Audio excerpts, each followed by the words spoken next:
శ్రీనివాస్ చెప్పే కథలకు మీ అందరికీ స్వాగతం. అందరికీ నమస్కారం. ఇప్పుడు మనం వినబోయే సీరియల్ పసుపు తాడు 5వ భాగం. రచన ఆరేకపూడి కౌసల్యాదేవి గారు. మరి కథలోకి వెళ్దామా? తెల్లవారిన తర్వాత తీరికగా సుజాత అజ్ఞానం నశించేట్టు అన్నీ వివరంగా బోధించవచ్చని అనుకున్నాడు. కానీ తానెంత తెలివి తక్కువ పనిచేశాడో అప్పుడు అతనికి తెలిసింది. చిన్నాన్న, నన్ను క్షమించు. నేను నా అదృష్టం వెతుక్కోవటానికి వెళ్ళిపోతున్నాను. కోపం వద్దు. ఇట్లు సుజాత అనే చిన్న చీటీ మాత్రం సుజాత గదిలో మంచం మీద దొరికింది.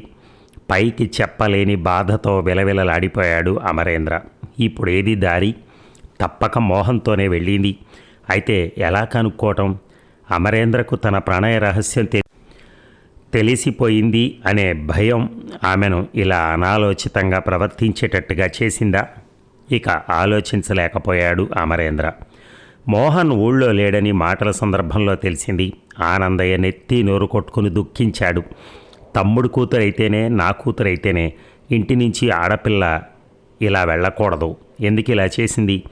తాను కావాలన్న వాళ్ళని నేను కాదంటానా? మనుషులు చచ్చినా పర్వాలేదు, కానీ ఇటువంటి అప్రాచ్యపు పనులు చేరాదని విలవిలలాడిపోయాడు ఆనందయ్య. ఎందుకు శోకించినా ఫలితం లేని పనే జరిగిపోయింది. అందరికంటే ఆశ్చర్యానికి, న్యూనతకు లోనైంది వాసంతి. అంత అమాయకంగా లోకమే తెలియనట్లుండే సుజాత ఇంత తెలివిగా కన్నుగప్పి ప్రవర్తించగలిగిందా? ఆమెకొక ప్రియుడున్నాడా? ఎవరై ఉంటాడతను? పురుషుడు, ప్రేమ, వివాహం అనేవి ఆడదానికి ఇంత అవసరమా? అయితే నేను వీరందరి వంటి స్త్రీని కానా? ఇంతకీ అతడెవరు అనుకుందామే. అందరి ప్రశ్న ఒక్కటే, అతడెవరు? ముందునాడు తాను చూసిన దృశ్యము, సుజాత తడబాటు, కిషోర్ చెప్పిన వృత్తాంతం అన్నీ కలిసి మోహన్, సుజాత ఇల్లు వదిలినట్టు స్పష్టంగా తెలుస్తోంది. తాను డబ్బు ఇచ్చి ఉండకపోతే సుజాత పారిపోయేది కాదు. ఈ జరిగిన అనర్థంలో భాగం ఉందనుకొని బాధపడుతున్నాడు సున్నిత హృదయుడైన అమరేంద్ర.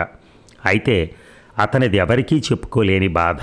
ఇంటా బయట నిత్యం అదే మాట చర్చనీయాంశంగా తయారైంది అందరికీ. తాను ఈ ఇంటికి ఏమాత్రం సంబంధించిన వాడు కాకపోయినప్పటికీ తన సన్నిహితులెవరో ఇలా చేసినట్టుగా తలెత్తుకుని తిరగలేకుండా ఉన్నాడు అమరేంద్ర. నౌకర్లు తమలో తాము గుసగుసలు పోతున్నా అతన్ని చూడగానే మాటలు నిలిపివేస్తారు. ఏమీ చేయలేని అసహాయతతో అమరేంద్ర మనస్సు కొత్తలాడింది. ఈ జరిగిన సంఘటనపై వాసంతి అభిప్రాయం ఏమిటో అతడికి స్పష్టంగా తెలిసి రాలేదు. సమయం చూసి అడగవలను అనే ఉద్దేశంతో ఆగాడు అమర్. అప్పటికి సుజాత అదృశ్యమై 6వ రోజు. ఏ సమాచారం తెలియరాలేదు. ఉదయం 12 గంటల వేళ ఆనందయ్య, వాసంతి, అమరేంద్రలు భోజనాలకు కూర్చున్నారు. సుజాత లేని లోటు ఎంత కొట్టొచ్చినట్టుంది. చిన్నప్పటి నుంచి నా దగ్గర పెరిగిన పిల్ల అది అంటూ వాపోసాగాడు ఆనందయ్య. లేదండి, అయినా ఆడపిల్లలు అమాయకులు, ఇంకా వయసు రాలేదనుకుంటాం, కానీ ఆ అమాయకులే ఇంతింత రహస్యాలు పెద్దల వద్ద దాచగలిగి ఇలాంటి పనులు చేస్తున్నారు అంటే వారికి లౌక్యానికి ఏం తక్కువ లేదని అనుకోవాలి అని ఏదో చెప్పబోయాడు అమరేంద్ర. అతడి మాటలకు అడ్డు తగులుతూ, అందరు ఆడవాళ్ళు ఒకలా ఉండరుగా నిర్లక్ష్యంగా అనేసింది వాసంతి. తెలివి తక్కువ వాళ్ళు, అమాయకులు కనుకనే అలా అనాలోచితంగా జీవితాలతో ఆడుకుంటారు. కర్మ కాకపోతే ఎందుకు పెళ్ళి, మొగుడు అని తాపత్రయం? పురుషులతో సన్నిహితంగా తిరుగుతూ స్నేహాలు చేస్తుంటే ఇటువంటి అనర్థాలు జరిగి తీరుతాయనుకుంటాను అన్నాడు అమరేంద్ర. చివాలున తలెత్తి విసురుగా ఏదో అనబోయిన వాసంతికి ఆనందయ్య మాటలు అడ్డుపడ్డాయి. వాసంతి, ఇటువంటి అపప్రద బయటికి తెలిస్తే ఆడపిల్లల వివాహాలు అవ్వటం కష్టం. నీ వివాహం త్వరగా జరగాలి. కిషోర్ పై నీ అభిప్రాయం ఏమిటి? వాసంతి వదనంలో క్రోధం పొడచూపింది. పాతకాలపు రోజుల్లో అయితే మీరు భయపడితే అర్థం ఉండేది. ఇప్పుడు ఆ భయాలేం లేవు. ఎవరి జీవితం వాళ్ళదే. ఒకరి పనులతో ఇంకొకరి జీవితం ముడిపెట్టద్దు చిన్నాన్న. నా పెళ్ళికి తొందరేం లేదు అన్నదామె నిశ్చయంగా. లేదు వాసంతి, పెద్దవాడిని, నా మాట విను. అయినా కిషోర్కి ఏంటి? అందగాడు, బాగా సంపాదిస్తున్నాడు, మంచి కుటుంబం. కాకుంటే వయసు 35 పైబడ్డాయన్న మాట, కానీ అది అంత ఎక్కువ తేడా ఏం కాదు అన్నాడు ఆనందయ్య అనునయంగా. అవన్నీ నాకు అనవసరం. అతడు చాలా చాలా గొప్పవాడే కావచ్చు. భర్త లేకుంటే నాకేం తక్కువైంది ఇప్పుడు? భర్త నీడ ఉంటేనే కానీ బ్రతకలేను అనుకునే అప్రయోజకపు ఆడదానికి ఆ పెళ్లి గొడవ గందరగోళం అన్నీ నాకు కాదు ఖచ్చితంగా చెప్పింది వాసంతి. మోహన్ ప్రవేశంతో ఆ సంభాషణ ఆగిపోయింది. ఓ మోహన్, రా రా ఆప్యాయంగా ఆహ్వానించారు వాసంతి ఆనందయ్య. చూడు అమర్, నువ్వు అక్కళ్లే మరో కుర్చీలో కూర్చో. మోహన్, నా ఎదుటికి రా, ఎదురుగా కూర్చుని మాట్లాడు. ఎన్నాళ్ళైంది నువ్వు వచ్చి అన్నది వాసంతి. అమరేంద్ర అంతటి అవమానాన్ని గరళం రింగినట్టుగా మింగి కుర్చీలోంచి లేచి మరో చోట కూర్చున్నాడు. అతడికి మరి భోజనం చేయాలని కానీ అక్కడ ఉండాలని కానీ లేదు. అయినా మోహన్ని పరీక్షించాలనే ఉద్దేశంతో అక్కడే ఉన్నాడు. మోహన్ అటు ఇటు చూసి సుజీ ఏది అని అడిగాడు. అవకాశం కోసం చూస్తున్న అమరేంద్ర వెంటనే సమాధానం ఇచ్చాడు. ఆ రోజు వాసంతి పిక్నిక్కి వెళ్ళినాడు. మీరు సుజాత గదిలో కబుర్లు చెప్తున్నారు చూడండి, నేను వచ్చేసరికి గుర్తుందా? మోహన్ ముఖం మలినమైంది. వాసంతి గంభీరంగా వింటోంది. అయితే ఏమిటి, ఏమైంది ఇప్పుడు అన్నాడు మోహన్ తేరుకొని. ఆ మర్నాటి ఉదయం నిచ్చే సుజాత కనిపించటం లేదు. గాబరాగా అందరి మొహాలు చూశాడు మోహన్. ఏమైంది మరి అని అడిగాడు వాసంతిని. తెలియదు, ముక్తసరిగా అందామె. ఆ రోజు మీరిద్దరూ గదిలో తలుపులు వేసుకుని చాలాసేపు మాట్లాడుకుంటున్నారు. నేను వచ్చేసరికి ఏమిటి ఆ మాటలు? అప్పుడు సుజాత ఎలా ఉంది? విచారంగా ఉందా, సంతోషంగా ఉందా? అసలు ఏం చెప్పింది మీతో? అమరేంద్ర ఒక్కొక్క ప్రశ్న అడుగుతుంటే మోహన్ ముఖంలో ఒక్కొక్కటి తగ్గింది. వాసంతి కోసం వచ్చాను, లేదు సుజాతతో 4 మాటలు మాట్లాడేసి వెళ్ళిపోయాను, దట్స్ ఆల్. అది సరే, కానీ సుజాత ఏం మాట్లాడింది? ఏ తీరులో ఉంది? కాస్త జ్ఞప్తికి తెచ్చుకుని చెప్పగలరా? Amar, what do you mean? కూర్చున్న చోటు నుంచి పొగరుగా లేచాడు మోహన్. పెద్ద డిటెక్టివ్ లాగా ప్రశ్నలు అడుగుతున్నావే, నా మీద ఏమైనా అనుమానమా నీకు? అమర్ తొణకలేదు. నేను అనలేదు, మీరే భుజాలు తడుముకుంటున్నారు. ఈ వారం రోజులుగా మీరు ఎక్కడున్నారు? షటప్. సరిగ్గా ఆ సమయంలో వాసంతి కలగజేసుకుంది. అమర్, నీ హద్దులు దాటకు. నా అతిథి నీ స్నేహితుడిని అవమానిస్తున్నావా నువ్వు? వాసంతి, సుజాతను మనం తెచ్చుకోవాలంటే మనకు అన్ని విషయాలు తెలియద్దా? కోపం తెచ్చుకోవాల్సిన అవసరం ఏముంది దీంట్లో? నీ స్నేహితునిగా మోహన్ గారికి కూడా మనకు సహకరించవలసిన బాధ్యత లేదా? లేదు, ఖండితంగా అంది వాసంతి. అవును, తిని కూర్చోలేక ఒళ్ళు పొగరతో పోయి ఉంటుంది అది. పోనీ దాని గురించి నా స్నేహాలు త్యాగం చేయలేను. నువ్వు మోహన్కి క్షమాపణ చెప్పుకో, తీక్షణగా అంది వాసంతి. అంతటి అపరాధమేమీ నా వల్ల జరగలేదు, తొణక్కుండా సమాధానం చెప్పాడు అమరేంద్ర. సరే, నేను వెళ్తున్నాను వాసంతి. కోపంగా అడుగులేస్తున్న మోహన్ని వాసంతి పిలుపు ఆపింది. మోహన్, నువ్వెందుకు వెళ్ళాలి? వెళ్ళేవారే వెళ్తారు, రా కూర్చో. తింటున్న భోజనం ప్లేటు త్రోసివేసి లేచి చేయగడిగేసుకున్నాడు అమరేంద్ర. వాసంతి, నీ క్రింది ఉద్యోగి అయితే అయ్యాను కానీ నీ బానిసను, నీ చేతిలో ఆట బొమ్మను మాత్రం కాను. ఈ ఇంటిలో ఉంటున్న కారణంగా వ్యక్తులతో కొంత అనుబంధం ఏర్పడింది. సుజాత ఒక చిన్న చెల్లెల్లాగా అనుక్షణం గుండెల్లో మెదులుతోంది. ఆ బాధ్యత కొద్దీ కొన్ని మాటలు మాట్లాడటం అపరాధం కాదు. నన్ను వెళ్ళమని చెప్పే వరకు వచ్చావు, మంచిది. యజమానులైన ఆనందయ్య గారు కూడా ఒక్క మాట చెప్తే వెళ్ళిపోతాను. అంతవరకు మౌనంగా ఈ కలహాన్ని చూస్తున్న ఆనందయ్య ఎటూ మాట్లాడక నేల చూపులు చూడసాగాడు. సరే వెళ్తాను అని తన గదుల్లోకి వెళ్ళి తన సూట్ కేసు తెచ్చుకున్నాడు అమరేంద్ర. వెళ్తున్నాను, ఇవిగో ఇవి కారు జీపుల తాళాలు, ఇవిగో గోడౌన్స్ తాళాలు, ఇవిగో నా చేతిలో చేసిన ఖర్చుల జాబితా, ఇదిగో నా దగ్గరున్న మిగిలిన డబ్బు, బాయ్. అమరేంద్ర గేటు దాటి వెళ్ళిపోయే వరకు ఎవ్వరూ మాట్లాడలేదు. ఆనందయ్య అక్కడి నుంచి ముభావంగా నిష్క్రమించాడు. వదిలింది పేడ, తేలిగ్గా ఊపిరి పీల్చుకున్నాడు మోహన్. నేను బిజినెస్ టూర్లో బెంగళూరు వెళ్ళాను. ఈ విషయాలన్నీ నీకు చెప్పాలని ఎంతో ఉత్సాహంతో వచ్చాను. ఏం జరిగింది అక్కడ? మోహన్ నిట్టూర్చాడు. మర్చిపో మోహన్, ప్లీజ్, నా కోసం అనునయించింది వాసంతి. సర్లే, ఇదిగో ఈ ముత్యపు ఉంగరం నీ కోసం తెచ్చాను. అంత దూరం నుంచి బాగుందా? ఆ వస్తువుని మోహన్ని తేరిపారా చూసింది వాసంతి. ఎందుకింత ఖరీదైంది నా కోసం? తనకు అలవాటైన అందమైన నవ్వు నవ్వాడు మోహన్. ఎందుకో తెలుసా? ఆ బృందావన్ గార్డెన్స్ని తిరిగి చూస్తుంటే మజాయే లేదు అసలు. పక్కన నువ్వు ఉంటే ఎంత బాగుండనిపించింది. ఎప్పుడూ నీ తలపే. అందుకే వెదకి వెదకి నీ కోసం ఆ ఉంగరం తెచ్చాను. ఈసారి బాంబే వెళ్ళినప్పుడు ముత్యాల నెక్లెస్ తెస్తాను. కబుర్లు చెప్తూ అతడు ఉంగరం వాసంతి వ్రేలికి తొడిగాడు. ముత్యాల నెక్లెస్ తెచ్చి ప్రజెంట్ చేయగలంత ధనవంతుడా ఇతను? మాటిమాటికి బాంబే మైసూర్లు తిరగాల్సినంత పెద్ద వ్యాపారస్తుడా? ఆలోచనల్లో కొట్టుకుపోతోంది వాసంతి. ఏమిటి ఆలోచన? నువ్వు రావాలేగానే అవన్నీ తప్పక చూపెడతాను వాసంతి. థ్యాంక్స్. దేశమంతా తిరుగుతూనే ఉంటాను వ్యాపారం నిమిత్తం, కానీ నీ అంతటి అందగత్తెను మాత్రం ఎక్కడా చూడలేదు వాసంతి. నీ కనుల వంటి కనులు అసలు ఈ ప్రపంచంలో లేవు. అతడి ఒక్కొక్క చేష్ట ఆమెలోని అభిజాత్యాన్ని మరపింపజేస్తోంది. ఏది ఉంగరం? సరిగా సరిపోయిందా? వదులా? ఆమె చేతిని తన చేతిలోకి తీసుకుని సున్నితమైన ఆభరేళ్లను నిమురుతూ అర్థయుక్తంగా ఆమె కనుల్లోకి చూశాడు మోహన్. అవివేకి అయిన స్త్రీని అందంగా ఉన్నావు అంటే చాలా మైమరిచిపోతుంది. సౌందర్య ప్రశంసతో స్త్రీలను వలలో వేసుకోవటం కొందరికి పుట్టుకతో వచ్చిన విద్య. ఆ విద్యలో ఘటికుడు మోహన్ రావు. ఇక ఇది జరిగింది కిషోర్ బాబు. మీరు ఆ ఇంటి వ్యవహారాలన్నీ చూస్తున్నవారు కదా, అందుకు మీకు ఇవన్నీ తెలిస్తే మంచిదని చెప్పాను అన్నాడు అమరేంద్ర. మంచి పని చేశారు మీరు అమర్ అన్నాడు కిషోర్. మరి నేను వెళ్తున్నాను. ఎక్కడికి? ప్రశ్నించాడు కిషోర్. ఎక్కడో ఒక చోట నౌకరీ చూసుకోవాలి కదా. వద్దు అమర్, నా మాట వినండి. ఆ ఇంటిపై మీకు చాలా అభిమానం ఆప్యాయతలు ఉన్నాయి కనుకనే కదా ఇంత శ్రమ తీసుకొచ్చి నాకు చెప్పారు. చూద్దాం ఇంకా ఏం జరుగుతుందో. మీరు వెళ్ళొద్దు. నా అతిథిగా ఇక్కడే ఉండమని కోరుతున్నాను. అమరేంద్ర కిషోర్ మాట కాదనలేకపోయాడు. రోజులు గడుస్తున్నాయి. అప్పుడప్పుడు వెళ్ళొస్తున్న కిషోర్ ద్వారా అమరేంద్రకు అన్ని వివరాలు తెలుస్తూనే ఉన్నాయి. సుజాత జాడ తెలియరాలేదు.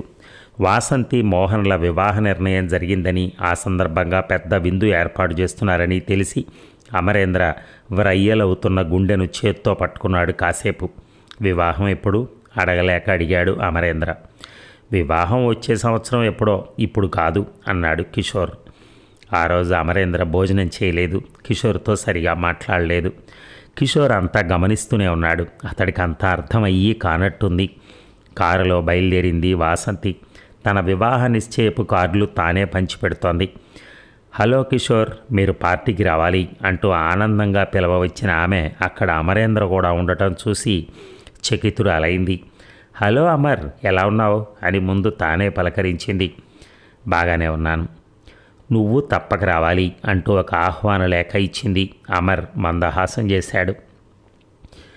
నా వంటి వారికి అక్కడ తావుండదు. ఇక్కడి నుంచే నేను మనసారా ఆశీర్వదించి ఆనందించుతాను అన్నాడు. మీరు? కిషోర్ని అడిగింది. ప్రయత్నిస్తాను అన్నాడు కిషోర్.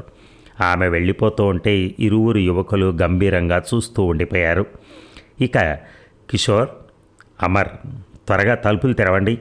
తలుపులు విరిగేటట్టు బాత్తున్నారెవరో. లేచి చూస్తే వాసంతి ఒక దాసి మనిషి. ఏమైంది అన్నాడు అమరేంద్ర. కబుర్లకు వ్యవధి లేదు. రా, చిన్నాన్నని త్వరగా డాక్టర్ వద్దకు తీసుకెళ్ళాలి అని ప్రాధేయపడింది వాసంతి. వెళ్ళు. నేనెందుకు? అమర్. దీనాతి దీనంగా మారిపోయింది వాసంతి స్వరం. వాళ్ళంతా తప్పత్రాగి పడున్నారు. డ్రైవర్, నౌకర్, మోహన్, అతని స్నేహితులు ఎవ్వరికీ స్పృహలు లేవు. చిన్నాన్న ఏదైనా తినరాంది అతిగా తిన్నారో ఏమో ఏకశ్వాసతో ఉక్కిరివిక్కిరి అవుతున్నారు. నా వివాహ నిశ్చయం రోజున ఆయనకి ఏమైనా అయితే ఇక నేను మనశ్శాంతిగా బతకలేను. వెళ్ళు అమర్, కిషోర్ కూడా అన్నాడు. అమర్, కక్ష ఉంటే నాపై సాధించు, తర్వాత ప్రస్తుతం రా. అతడు రెండు చేతులు పట్టుకుని బోరుమంది. ఆ లొంగి బనియన్ వేషంతోనే పరుగున పోయి కారును ఆగమేఘాలపై పరిగెత్తించాడు. మర్నాడు మధ్యాహ్నానికి పూర్తిగా స్పృహొచ్చిన ఆనందయ్య అమర్ రెండు చేతులు పట్టుకుని కన్నీరు కార్చాడు. అమర్, ఆనాడు నేను పెద్దరికం నిలుపుకోలేకపోయినా ఈనాడు నువ్వు నీ పెద్ద బుద్ధి చూపావు, నా ప్రాణం నిలబెట్టావు. వాసంతి, ఇక నేను వెళ్తాను. వెళ్ళిపోతున్న అతడి దారికి అడ్డుగా పరిగెత్తింది వాసంతి. అమర్, ఆనాటి నా అవివేకత మర్చిపో. ఎప్పట్లాగా నీ ఉద్యోగం, నీ పనులు చూసుకో. నువ్వు లేనిది ఈ ఇంట ఒక్క పని సవ్యంగా జరగదు. పొలంలో కూడా అన్ని విషయాలు అస్తవ్యస్తంగా తయారయ్యాయి. ప్లీజ్. అవును అమర్, నువ్వెక్కడికి వెళ్ళొద్దు. పెద్దవాడిని అడుగుతున్నాను అన్నాడు ఆనందయ్య. మరి ఇక పంతంగా ఉండలేకపోయాడు అమర్. అప్పుడప్పుడే మత్తు వదులుచుకుని లేచొచ్చిన మోహన్ అయిష్టంగా చూశాడు అమర్ని. అమర్, నిన్నటి పార్టీ బిల్లులన్నీ ఆఫీస్ టేబుల్ మీద ఉన్నాయి. ఇక ఆ పేమెంట్స్ అవి నువ్వే చూసుకో. నాకు ఈరోజు విశ్రాంతి కావాలి అంది వాసంతి. మోహన్ పళ్ళు నూరుకుంటూ నిష్క్రమించాడు. ఏమిటి, మళ్ళీ వాడినెందుకు పిలిచినట్టు చాటుగా వాసంతిని అడిగాడు. మోహన్, మనకి బాధ్యతారహితంగా తిరగటమే అలవాటు. పనులు చూసుకోగల సమర్థత గల వ్యక్తి లేనిదే మనం మరీ హాయిగా తిరగలేం అందామె.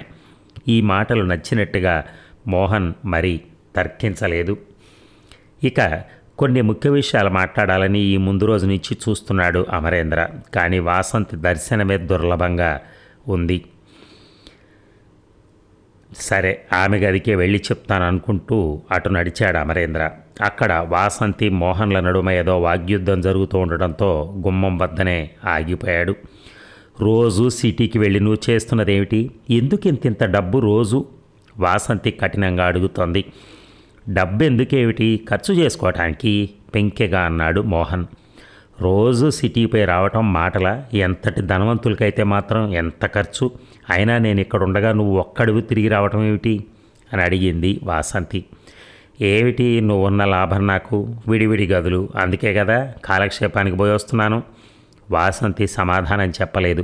మాట్లాడవే, మనిద్దరికీ పెళ్ళి అని అందరూ నిర్ణయించేశారు. విందులు వినోదాలు చేసుకున్నారు. ఇక పెళ్ళి కాకపోతుందా? ఎందుకలా దూరంగా బ్రతకటం? నువ్వేమైనాను, వివాహం అయ్యే వరకు దూరమే. ఇటువంటి తర్కాలు అనవసరం. అయితే నా రాకపోకల గురించి కూడా తర్కం కూడా నీకు కూడా అవసరం కాదు. మోహన్, నా ఓర్పుకు పరీక్ష పెట్టకు. నాకు తెలిసినంతవరకు నీ విషయంలో మాత్రమే నేనింత సహనంతో ప్రవర్తిస్తున్నాను. డబ్బు కోసమే నువ్వు ఈ పెళ్లి నిశ్చయం చేసుకున్నావనే అభిప్రాయం అందరికీ కలిగితే అవమానం కాదు? అనునయంగా అడిగింది వాసంతి. వివాహం నిశ్చయం అంటూ ఏవీ లేకుండానే నువ్వు నాతో ఒంటరిగా చాలా చోట్లకు వచ్చినప్పుడు లోకం ఏమనుకుని ఉంటుందో కూడా ఆలోచించు. తన హద్దులు తెలియని అమరగాడిని అర్ధరాత్రి పోయి దేబిరించి తెచ్చి మరలా ఇంట్లో పెట్టుకున్నావు. దానికేమనుకుంటున్నారో జనం, కాస్త అలా బయటికి వెళ్ళి విను అన్నాడు మోహన్ వెక్కిరింతగా. కొన్ని నిమిషాల నిశ్శబ్దం తర్వాత వాసంతి స్వరం కోపంగా వినిపించింది. నీ అసలు నైజం ఇదే అయితే నేను మరలా ఆలోచించి నిర్ణయించుకోవాల్సిందే. నువ్వు ఆలోచించుకో. కోపంతో బయటకు దూసుకొచ్చిన వాసంతికి అక్కడ అమరేంద్ర ఉండటం మహాచికా కనిపించింది. ఇతడెందుకు ఇక్కడ ఉండి అన్నీ వింటున్నట్టు అనుకుందామే. కొన్ని విషయాలు మాట్లాడాలి అన్నాడు అమరేంద్ర. ఇక్కడేం మాట్లాడతాం, కిందకే వస్తానుగా విసుగ్గా అనేసి మెట్లు దిగి హాల్లో సోఫాలో కొలబడింది వాసంతి. ఆమె మనసంతా అల్లకల్లోలంగా ఉంది. వాసంతి, ఒక స్నేహపూర్వక సలహా వినగలవా? ఏమిటి? వాసంతి కనులు మూసుకుని అడిగింది. వివాహం అనేది ఇద్దరు స్త్రీ పురుషులను జీవితాంతం బంధించి ఉంచే వ్యవస్థ. అందుకే ఆ వ్యవస్థను తేలిగ్గా తీసుకోకూడదు. గౌరవంగా మన్నించి నిర్ణయాలు చేసుకోవాలి. వాసంతి మౌనం వహించి అతడు చెప్పేది వింటోంది. కిషోర్ ఉత్తముడు. అతన్ని కాదని మోహన్ని నిర్ణయించుకోవటంలో నువ్వు పొరపాటు చేశావనుకుంటున్నాను. ఇప్పటికైనా మించిపోయింది లేదు అన్నాడు అమరేంద్ర. చురుగ్గా కళ్ళు తెరిచి చూసింది వాసంతి. ఆ ముఖంలో త్వరగా రంగులు మారిపోసాగాయి. అథాటుగా టెలిఫోన్ వద్దకు నడిచింది. ఏదో నంబర్ డైల్ చేసింది. హలో, కిషోర్ గారేనా మాట్లాడేది? కిషోర్ గారు నేనా? నా పేరా? అవన్నీ ఎందుకులేండి, నేను ఎవరైతే ఏం కానీ ఐ లవ్ యూ ముసలి పెళ్లి కొడుకు గారు అని రిసీవర్ టక్కను పెట్టేసింది. ఏమిటిదంతా? నీకు అసలు మతుందా వాసంతి? విచలితుడైన అమర్ మందలింపుగా అన్నాడు. పాపం, పెద్ద మనిషి కిషోర్తానా నీ పరిహాసం? పరిహాసం కాదు, గుణపాఠం. వాసంతి కంఠం కంగుమంది. గుణపాఠం చెప్పాను. ఆడపిల్ల అనగానే ప్రతి వాడికి ప్రేమ జాడ్యము పెళ్లి మంత్రాలు గుర్తుకొచ్చే జబ్బేమిటా అని. ఎందుకు అసలు అతడికి నాపై కోరిక? అతడిలో ఆశ అంకురింపజేసింది మీ చిన్నాన్నగారే. అదంతా నాకు అనవసరం. నాకు ఇష్టం లేదని చెప్పానుగా. మోహన్లో కొద్ది చెడుంటే ఉండుగాక. ఆ రూపం, ఆ అందం, ఈ చలాకితనం లక్షల్లో ఒకడికి కూడా ఉండవు. అయినా అతడెవరైనా ఒకసారి నిశ్చయమైన వాడే భర్త అన్నది వాసంతి. నీలో ఆధునిక భావాలు, ప్రాచీన భావాలు రెండూ కలిసున్నాయి. అదే వచ్చిన ఇబ్బంది. మోహన్ గురించి నాకు చాలా తెలిసింది. అందుకే ఇంతగా చెప్తున్నాను, ఈ గోతిలో పడద్దని అన్నాడు అమరేంద్ర. ఏమిటా తెలిసింది? స్త్రీల విషయంలో అతడు చేయని మోసం ఆడని అబద్ధం లేవు. అసలు అతడి జన్మే సక్రమమైంది కాదట. ఇక వేరే చెప్పేదేముంది? చదువు ఉన్నది, కానీ అతన్ని సంస్కరించలేకపోయింది. ఆ జీవితానికి ఒక ఆదర్శము, నీతి నియమాలు లేవు. గతం గురించిన విచారం కానీ, భవిష్యత్తును గురించిన భయం కానీ, వర్తమానం గురించి విచక్షణ కానీ అతడి దరి చేరవు. చీకు చింత లేక ఏ క్షణానికి ఆ క్షణం బతుకుతాడు. చదువు, చక్కదనం, చాతుర్యం ఎరగా వేసి అగుపించిన అందగత్తెనల్లా అందుకోవటమే అతడి ధ్యేయం. షటప్ షటప్ ఐసే, పట్టరాని ఆగ్రహంతో అరిచింది వాసంతి. నా కాబోయే భర్త గురించి నా ఎదుటే ఇన్ని చెప్పటానికి నీకు అసలు ఎన్ని గుండెలు? Get out. I don't need your services. Get out I say. చండికలా ఊగిపోతోంది వాసంతి. అమరేంద్ర తొణకలేదు. ఆమె మౌనం వహించి కూర్చునే వరకు అలాగే చూశాడు. తర్వాత నెమ్మదిగా అన్నాడు, వాసంతి, నీ కోపం నాపైన కాదు, నిజాన్ని తట్టుకోలేని దుర్బలత్వం అది. అంతే. నిజం నిష్ఠూరంగానే ఉంటుంది, మందు చేదుగానే ఉంటుంది. నిదానంగా ఆలోచించుకో. ఇక నేను ఉద్యోగం వదిలిపోవటం అనే దానికి సిద్ధమే. అయితే మీ వ్యవహారాలన్నీ ఏ లోపం లేకుండా చూసే సమర్థవంతుడిని ముందు ఉద్యోగంలో నియమించు. మరుక్షణమే నేను పోతాను, సరేనా?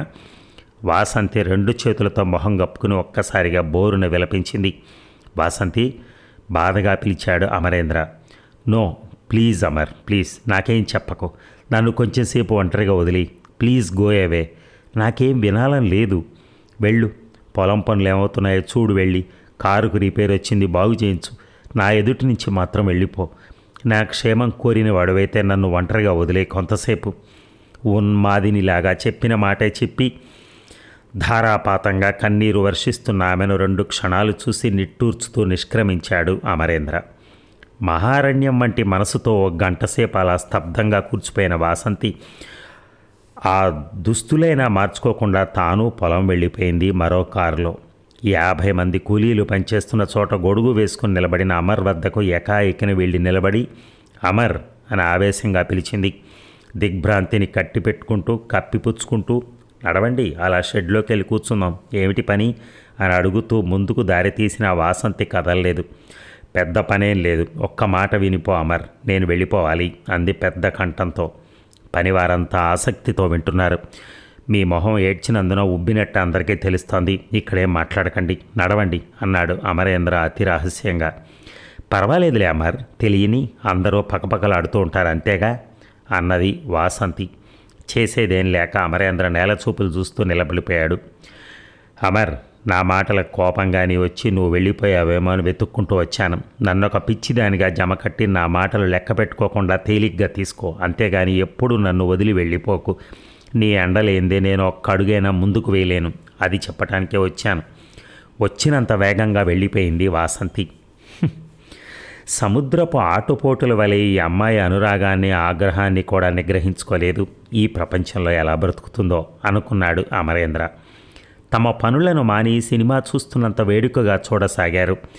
అలా చూస్తున్న పని వాళ్ళని అదలిస్తూ ఆలోచిస్తున్న సమయంలో స్కూటర్ వచ్చి ఆగింది. కిషోర్ స్కూటర్ దిగి తనకెదురుగానే రావటం గమనించిన అమరేంద్ర కలవరపడ్డాడు. ఏమిటిలా వచ్చారు? అమర్బాబు, ఒక మంచి వార్త అంటున్న అతడి మొహం 1000 వెన్నెల వెలుగులా మెరిసింది. ఏమిటో? మరీ ఆడపిల్లలా సిగ్గుపడుతున్నాడు కిషోర్. చెప్పండి అన్నాడు అమరేంద్ర. ఈరోజు 1 గంటన్నర క్రితం ఒక ఫోన్ వచ్చింది ఒక అమ్మాయి నుంచి. అమర్ గుండె దడదడలాడింది. అడగరే ఏం వార్త అని. చెప్పండి అన్నాడు అమరేంద్ర తప్పనిసరిగా నవ్వుతూ. ఆ అమ్మాయి పేరైతే చెప్పలేదు, కానీ నా అనుమానం వాసంతి అని. అంతకుమించి నాకే ఆడపిల్లలు తెలియదు. మరి అడగరే వాసంతి ఏమందని మురిసిపోతూ అంటున్నాడు కిషోర్ ఊహాగానాల్లో తేలిపోతూ. తెలుసు, ఐ లవ్ యూ అంది, అంతేగా అన్నాడు అమరేంద్ర ముక్తసరిగా. మీకెలా తెలుసు? కిషోర్ నివ్వెరపోతూ అడిగాడు నీళ్లు కారిపోయే కంఠంతో. నేను అక్కడే ఉన్నాను. ఆ అమ్మాయి స్వభావమే అంత, పరిహాసాలు, తొందరపాటు ఎక్కువ. అమరేంద్ర మాటలు విని కిషోర్ వదనంలో సంతోషము, నవ్వు ఆవిరిలా ఎగిరిపోయింది. ఎందుకట? పరిహాసం చేసి వదిలేసే అంత పనికి మాలిన వాడినా నేను? ఏమిటి ఆమె ఉద్దేశం? నిరుత్సాహంతో కూడిన పిచ్చి కోపంతో కిషోర్ తాండవమాడుతున్న సమయంలో దురదృష్టవశాత్తు వాసంతి తిరిగి రావటం జరిగింది. అమరేంద్ర పరిస్థితి చాలా ఇబ్బందికరంగా తయారైంది. ఈ రూరి మధ్య వాగ్యుద్ధమే జరుగుతుందో తర్క వితర్కాలే జరుగుతాయో తెలియదు. అందుకు తాను సాక్షిగా నిలబడేది మాత్రం జరుగుతోంది అనుకున్నాడు అమరేంద్ర. కిషోర్ని చూసి వాసంతి ముఖంలో ఎటువంటి భావం కానీ కనీసం పశ్చాత్తాపం కానీ కానరాలేదు. హలో అన్నది ముక్తసరిగా. అసలే గౌరవర్ణుడైన కిషోర్ ముఖం భావావేశాల ఫలితంగా ఎర్రబాకింది. అమర్, చిన్నాన్నను ఒకసారి అలా బయటకు తిప్పి తీసుకురావాలి. అనారోగ్యం అనుకుంటూ ఈ ముసలాళ్ళు లేనిపోని రోగాలను స్తబ్దతను కొని తెచ్చుకుంటున్నారు. అలా నలుగురిలో తిరుగుతూ ఉంటే బాగుంటారని డాక్టర్లు కూడా అన్నారు అన్నది వాసంతి. అమరేంద్ర హర్షామోదాలు వెలిబుచ్చాడు. నిజమే, మీ అభిప్రాయం సరిగ్గా ఉంది. అయితే ఒకటి, వెంట ఎల్లప్పుడూ నువ్వో నేనో తప్పనిసరిగా ఉండాలి. కారుకు దారిలో రిపేర్ రాకుండా ఎప్పుడు కండిషన్లో ఉండాలి. అలాగే అన్నాడు అమరేంద్ర. ఈ పొలం అజమాయిషి వగైరాలకు మరెవరినైనా నియమించు. నువ్వు అన్ని పనులు పైపైన మాత్రమే చేస్తూ ఎక్కువ కాలం ఇంటి వద్ద చిన్నాన్నతోనూ గడపాలి. ఆయనని ఏ కాలక్షేపము లేక ఒక్కరిని వదిలేస్తే మరింత కుంగిపోతారు. ఆయన దుఃఖానికి సుజాత అదృశ్యం కూడా తోడైంది. అలాగే, మీ ఇష్టం. సుజాత విషయంలో పోలీస్ రిపోర్ట్ ఇస్తే ఏమైనా ఫలితం ఉంటుందంటావా అమర్ అని అడిగింది వాసంతి. అంతవరకు కేవలం ప్రేక్షకునిలా నిలిచిన కిషోర్ అన్నాడు. అనవసరమైన హంగామా ఆర్భాటం మినహా ఎక్కువ ఫలితం ఉండదు. సుజాత తన ఇష్టానుసారం తాను వెళ్ళింది. మైనర్ కానీ కాదు కదా. నిజమే, కానీ ఆమె సుఖంగా ఉండి ఉంటే ఈసారికి ఉత్తరం రాయకపోయేదా? శ్రోతలు ఇరువురి నుంచి సమాధానం రాలేదు. ఆలోచిస్తున్నారు. మిస్టర్ కిషోర్, మీకు బాగా తెలుసు కదా, చిన్నాన్న పూర్వం ఎటువంటి వాడైనప్పటికీ ఇప్పుడు బాగా మారారు. దుఃఖ అనుభవాలతో. నన్ను కానీ సుజాతను కానీ ఆయన ఆంక్షలు పెట్టి బాధపడేటట్టు చేసింది లేదు, భయపడేటట్టు ప్రవర్తించింది లేదు అన్నది వాసంతి. అవును, తల పంకించాడు కిషోర్. మరి సుజాత ఎందుకు ఇలా చేసినట్టు? ఆమె కోరిక సూటిగా చెప్పవచ్చునే. అయినా అంత భయస్థురాలకి అమాయకురాలకి ప్రేమికుడున్నాడంటే నాకు నమ్మశక్యం కాకుండా ఉంది. మరేమైనా కథగాని ఉండుంటుందేమో సుజాత అదృశ్యం మాటున. కిషోర్ అమర్లు ముఖముఖాలు చూసుకున్నారు. మీరు బొత్తిగా తామరాకు మీద నీటి బొట్టులాగా ఏమీ అక్కర్లేనట్లుంటారు చాలా విషయాల్లో. కానీ మీరు చాలా నిశ్చితంగా ఆలోచిస్తారే, నాకు ఆశ్చర్యంగా ఉంది. కిషోర్ మాటలకు వాసంతి తేలిగ్గా నవ్వేసింది. కానీ అమరేంద్ర కలవరపడ్డాడు. కిషోర్ మాటల మాటులోని శ్లేషణ అతడు గమనించాడు. ఆడవాళ్ల జీవితాలతో ఆడుకునే అల్పుడు ఎవడి మాయలోనో ఈ అమాయకురాలు చిక్కుకుందేమో. వాసంతి సాలోచనగా అంది. ఈ తర్జన భర్జనలన్నీ ఇదివరకే అయినవి కదా అన్నాడు అమర్. కానీ కిషోర్ ఆ అవకాశాన్ని జారవిడవలేదు. ఆడవాళ్ల జీవితాలతో మగవారు ఆడుకున్నా, మగవారి జీవితాలతో ఆడవారు ఆడుకున్నా శిక్షార్హులే, క్షమించరాదు అన్నాడు సూటిగా ఆమెనే చూస్తూ. వాసంతి ముఖంలో ప్రశ్నార్థకం. వాసంతి, మీరు చాలా నిజాయితీగా నిష్కర్షగా ప్రవర్తిస్తారని, అబద్ధం ఆడరని నా అభిప్రాయం. సుమారు 2 గంటల క్రితం నాకు ఫోన్ చేసి మీ అమూల్య అభిప్రాయం స్వయంగా తెలిపింది మీరేగా. వింటూనే విలవెలపైన వాసంతి అంతలోనే తేరుకుంది. అవును, నేనే అన్నది అతి సాధారణంగా. మీ చర్యలోని అంతరార్థం?